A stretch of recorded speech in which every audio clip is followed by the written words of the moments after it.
नमस्कार दोस्तों, आज हम आपको ऋषि पंचमी व्रत के बारे में बताने जा रहे हैं। 20 सितंबर 2023 दिन बुधवार को है।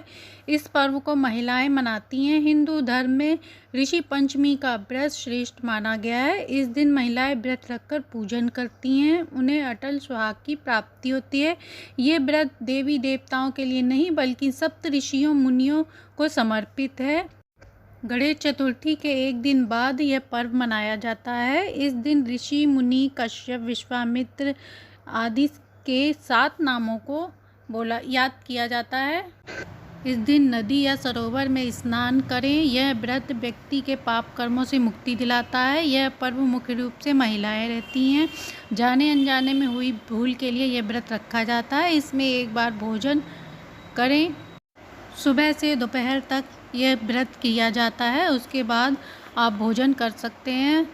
उससे पहले व्रत में साबूदाने की खीर, मेवा की खीर और फल फ्रूट मिठाई खा सकते हैं। खट्टे पदार्थ ना खाएं। इस व्रत में अनाज ना खाएं। धर्म ग्रंथ के अनुसार इस दिन जो महिलाएं व्रत रखकर पूजा करती हैं उनका सुहाग अटल रहता है। इस दिन ऋषि मुनि वशिष्ठ, कश्यप, विश्वामित्र, जमदग्नि, अत्रि, गौतम और भारद्वाज ऋषियों की पूजा होती है। यह व्रत सभी को करना चाहिए, स्त्री पुरुष दोनों को। नदी में स्नान करें, घर में स्नान करें तो गंगा जल डालकर स्नान करें। इस दिन साफ सुथरे वस्त्र पहने। सप्त ऋषियों के साथ देवी अरुंधति की स्थापना करनी चाहिए। घर के मंदिर के सामने धूप दीप प्रज्वलित कर कलश स्थापित करें, रोली लगाएं। सुहागिन महिलाएं सिंदूर से टीका तथा मौसमी फल चढ़ाएं, मिष्ठान चढ़ाएं। इसकी कथा इस प्रकार है। किसी गांव में एक सदाचारी ब्राह्मण रहता था। वह अपनी पत्नी, एक पुत्र और एक पुत्री के साथ रहता था। ब्राह्मण ने अपनी पुत्री की शादी अच्छे घर में करी, पर कुछ समय बाद वह विधवा हो गई। पिता के घर आकर वह रहने लगी। ब्राह्मण दंपत्ति विधवा पुत्री सहित कुटिया बनाकर गंगा तट पर रहने लगा।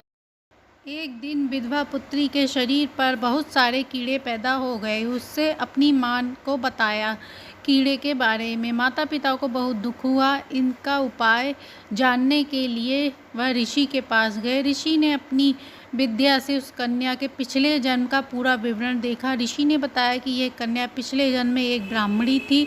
रजस्वला होने पर भी इसने घर के सामान छुए और सभी काम किए। शास्त्रों के अनुसार स्त्री को किसी प्रकार का काम नहीं करना चाहिए, लेकिन कन्या ने सारे काम किए। इस जन्म में भी उसने ऋषि पंचमी का व्रत नहीं किया, इसलिए इसे ये दंड उठाना पड़ रहा है। उन्होंने कहा, ऋषि पंचमी का व्रत पूजन करे, क्षमा याचना करे तो इसके पाप से मुक्ति संभव है। इससे अगले जन्म में भी इसे अटल सुहाग की प्राप्ति होगी। उसने विधि विधान से यह व्रत किया, इससे उसका दुख दूर हो गया। अगले जन्म से उसे अटल सुहाग, धन धान्य की प्राप्ति हुई।